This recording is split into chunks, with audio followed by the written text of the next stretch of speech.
Elérkeztünk ahhoz a részhez, amelyben erősítő gyakorlatokat fogunk végezni. Mindössze 2 palack vízre vagy 2 könnyű súlyra van szükségünk. Az első gyakorlat az úgynevezett kubai nyomás. A fal felé néző tenyérrel kezdjük. Ebből a helyzetből enyhén felemeljük a könyökünket, elforgatjuk, majd visszatérünk a kiindulási helyzetbe.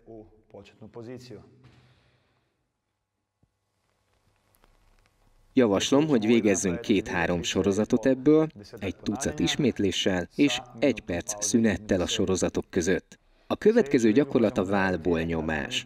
A kezünket 90 fokos szögben helyezzük el, félkörben óvatosan felfelé nyomjuk.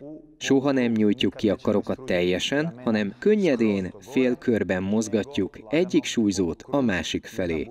A súlyzók soha nem érnek egymáshoz.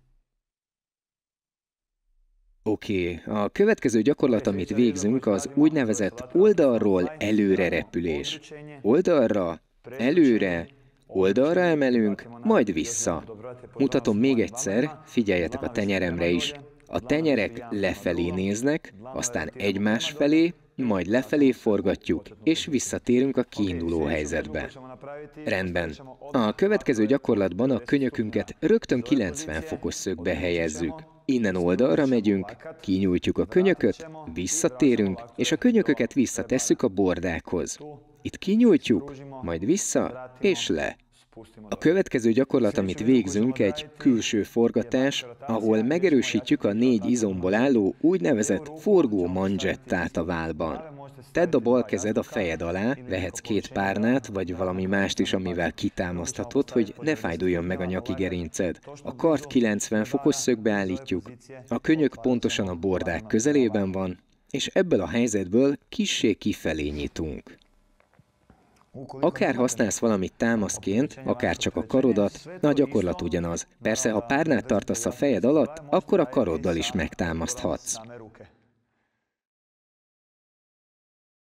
A következő gyakorlathoz hasra kell fordulnunk úgy, hogy a homlokunkat polcoljuk alá valamivel. Tehát lefekszünk, a homlokunk a párnán, vagy törölközőn megtámasztva, és ebből a helyzetből hajtunk végre oldalirányú mozdulatokat.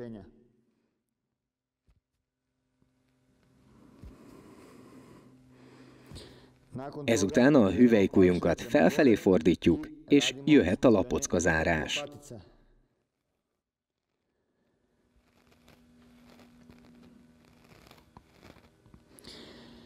Abból a kiinduló helyzetből, amelyben tenyerünkkel a vállakat érintettük, 90 fokos szögbe hajlítom a könyököm, majd nyomás felfelé, vissza, és újra megérintem a vállam.